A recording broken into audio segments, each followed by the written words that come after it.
life could change so fast within a matter of like a couple months of just committing to the right things, really.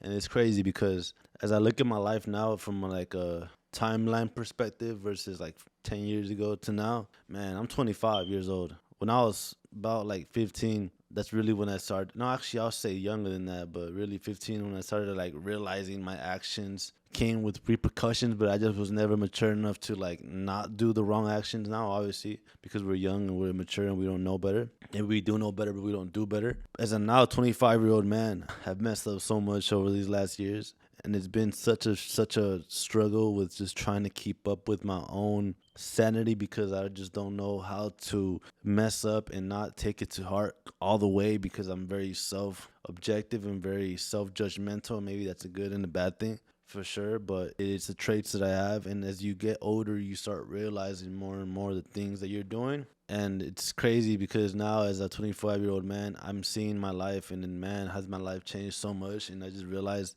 I didn't do much, but just do things that I knew I shouldn't have done. And I know it's so super, super like obvious, right? Don't do this thing because you're gonna get burnt. But it's really not. It's really not as obvious because if you look at society now, a lot of things are normalized and it makes it almost like if you're doing it and someone sees you're doing it, they're like, oh, you're not doing nothing wrong. You're young. You're 25. You'll be all right. Yes and no. Don't let people's opinions of how you as a young person should be mess with your mind and convince you that it's okay to not be on the path that you're supposed to be on with doing your things you got to do every day, whether it be eating healthy, waking up early to get your things done, like being sober, like not doing certain things that is the norm in the young era. And by any means am I saying am I perfect? Far from that. I've failed so many times. I'm probably gonna fall again at some point.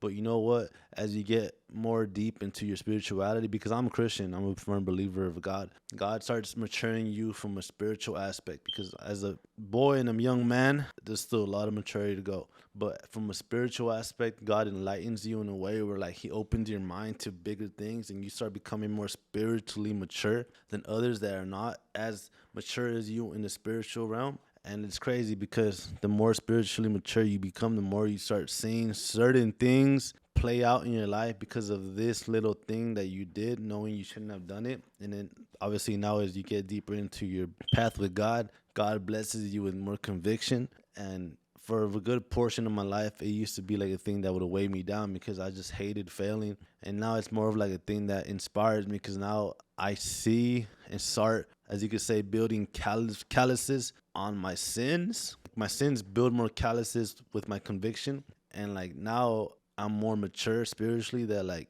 when I'm about to do something wrong, I already know that God's going to punish me. And I'm going to say how it is, punish. He's going to punish you, whether it be small to a big punishment. It's punished because God is our Father, and God is the best disciplinary being you will have in your life once you start walking on this path. My opinion, and that's my faith, and that's my belief. I'm not pushing it on nobody. That's just what I believe in. But it becomes like a thing where like you start feeling guilty for every wrong thing you do. And that is such a beautiful feeling, but it's also the most scariest feeling in the world because now you walk with like this chip on your shoulder every time you're doing something wrong or every time you're doing something that you shouldn't be doing. It's like you just walk with it. And it's a beautiful thing because obviously you're like getting closer with God, but it's a scary thing because at the end of the day, we know we're human and God made us human and we will fail. And I think God anticipated that. That's why He gives us free will, right, to decide that. But also people say you like don't let people's opinions of you infiltrate your beliefs. Obviously, there's certain things you should believe and some things you shouldn't. I'm just saying if it doesn't serve your purpose, don't let people's opinions really infiltrate your mind if it goes against your core beliefs that you have instilled in you. But yeah, just food for thought. Before it's here, we gotta keep pushing forward. Where it's about to be third quarter. It's about to be the first quarter. Not really. We're not even halfway to the first quarter, I think. But man, wherever it gets posted, it's just starting. Where we gonna be at in December 31st? How's your life gonna look January 1st, 2025? You guys start thinking about that now because it's coming sooner than we think. Time flies. It's our time to rise this year, though. It's really time to really get spiritually in tune because God needs more soldiers in this world. Because this world is full of nothing but bad things that will try to knock us down our pivot and try to kick us off our pivot and stuff. But you're going to rise up with God's strength and God's will. So, it's your DaLifeOfLou. I'm out.